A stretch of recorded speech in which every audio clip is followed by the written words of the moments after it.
สวัสดีครับพี่น้องสวัสดีครับสวัสดีครับครับบ้านสวัสดีพี่น้องไหมแม่สบายดีอืม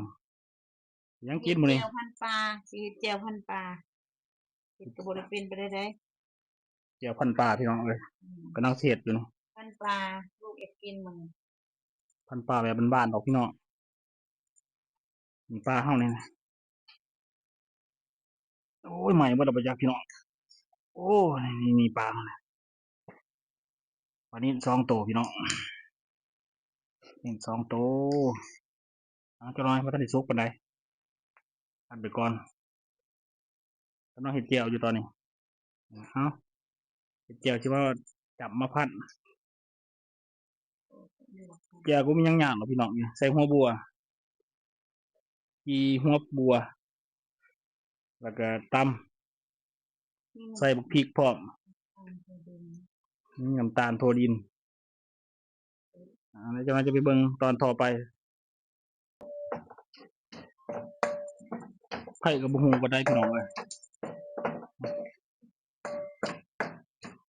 ตอนเอาสิบ่ตำของมันมุนหลายมันเป็นต้นตำพ่อหยาบเอานัวมาใส่เปื่อนพี่น้องเอ้ยพ้นตกนี่แค่นข้างเฮือนเปื่อนเบิด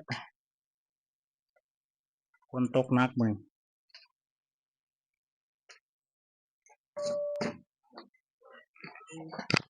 สุกแล้วพี่น้องสุกแล้วอ๋อปุ๊บอ๋อโถสุกแล้ว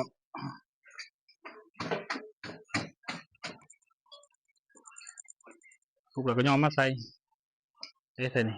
ปาดหยิบเบิ่งมันสุกอยู่บ่บัดดีเลยหอนได้สองมือย่อหวักต้มเฮ็ดต้ม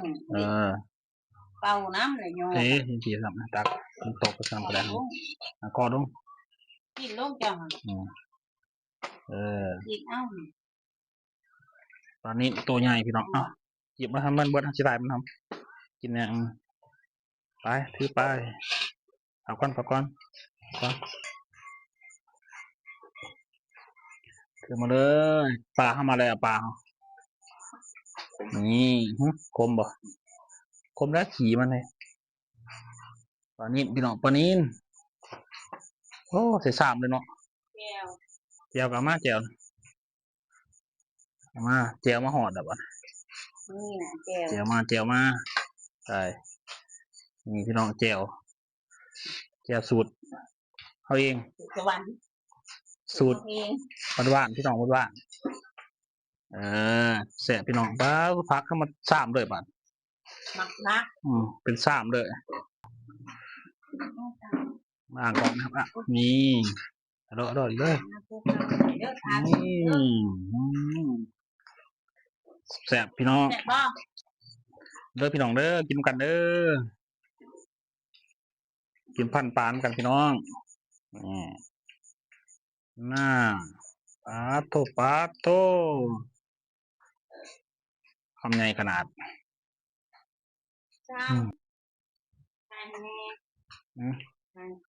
กิน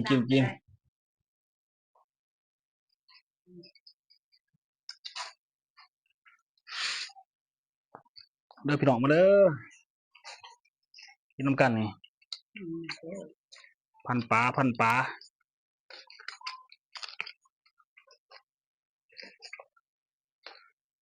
้องถ่ายหูปลาแต่เนาะเอาไหมปีนเบื้องบ่ปีนเบื้องเอาก่อนบริยาอะไรก่อนมาพี่น้องมาเปิดช่องเถื่อนอะไรอย่างไรแสบตรงกันพันกระปุ่นพันปลาพันยังไงนี่พันปลาลูกอยากบนกูจะโดนนะลูกอยากเห็นมั้ยวันนี้ข่อยกระโบทำปนายได้คนนี้ไปจ้ำชี้มือข่อยปีกมันจะชุกดีอยู่บ่ชุกขับตีบัวตะไลอยู่ดินี่ชุกขับปัญญัง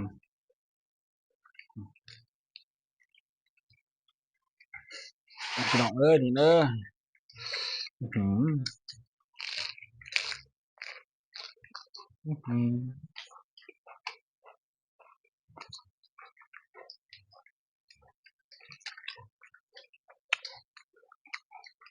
ระวังต่างเด้อแซ่บหลายพี่น้องเรื่องกดไลค์กดแชร์เด้อพี่น้องเด้อกดซับสไครต์กดติดตามผมน้ำแน่โอ้ตอนมันใหญ่กินแบบนี้ซ้ำปล่อยตามชนะเดี๋ยวก็พอดีบ่กดไลค์กดแชร์กดติดตามเด้อพี่น้องเด้อพักก็ว่าค่ำเนาะมันเอาใส่กบหรือค่ำบักใหญ่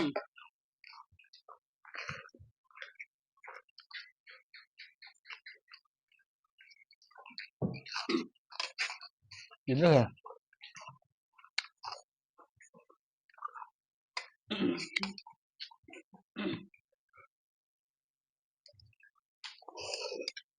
บัดใบเนาะอิ่มเลยเว้ยอิ่มไม่แท้เลยเจ๊เราไปกินน้ำบ่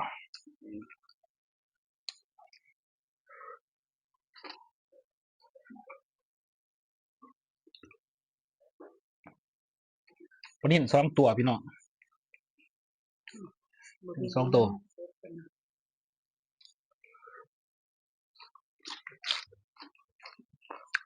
พักนี่แซ่บดีครับอ้าวตอนนั้นปลูกหลายขวดเนาะกินกับบ่เบิด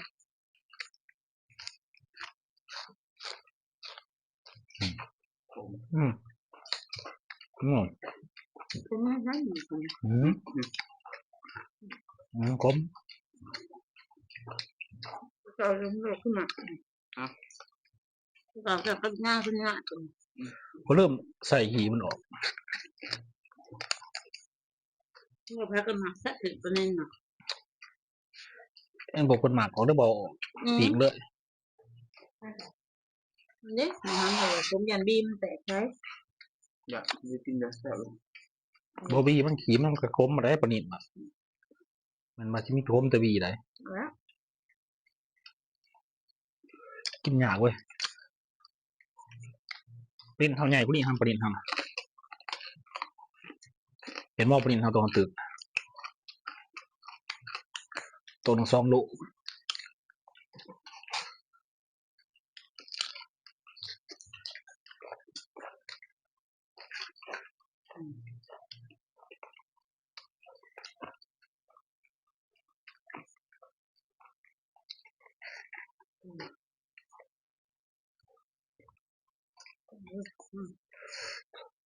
นิดตัวใหญ่เลย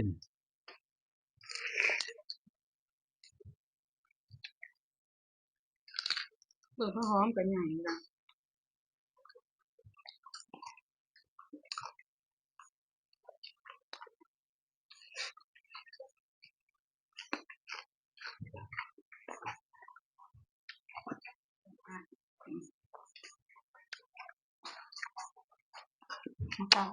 โอ้เจ๊เบิ้ง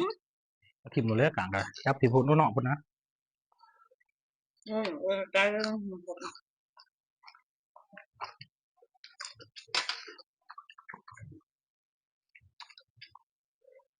กินพักกระลายเลยพี่น้องเลยมากินพักพี่น้องปลาบอยากระยาน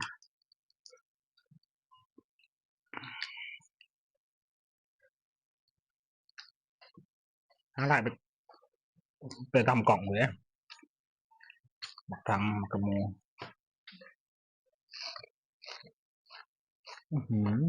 พอจะอยู่ใกล้เอาว่ากำลังมา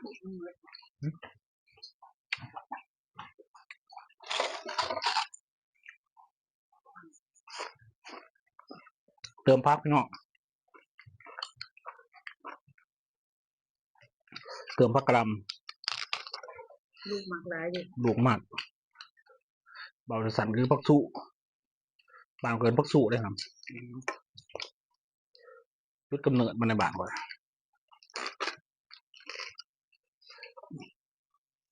ตอนไปเบียกใหม่ๆเด้โอ้ยกระบะไปซื้อผักกระดำเอาจุดใช้เด็กผักกระดำทางใส่กระบอกเห็นกลับมาละบ่ได้จังพักสู้นะหูอยู่ป่ะคนละแนวในบ้านก่อน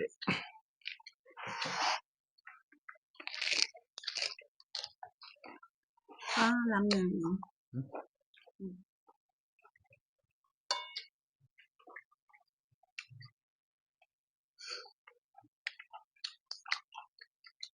บางกลาง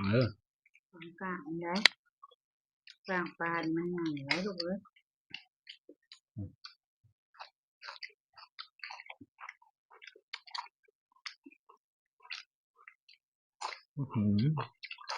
บ้านดีจวย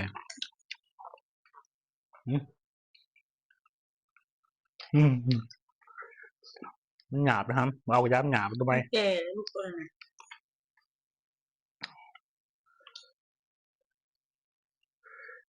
มันหอมไหนผักซี่มันหอมผักซี่บางเกิดผักซี่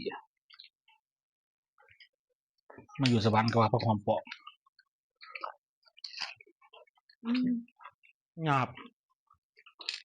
บ่หยาบ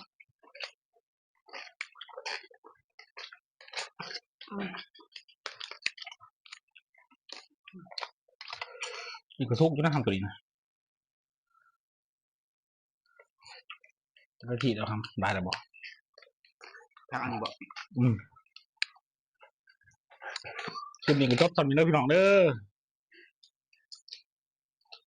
พ่อไว้เดี๋ยวกินนาจะพอกันพี่น้อง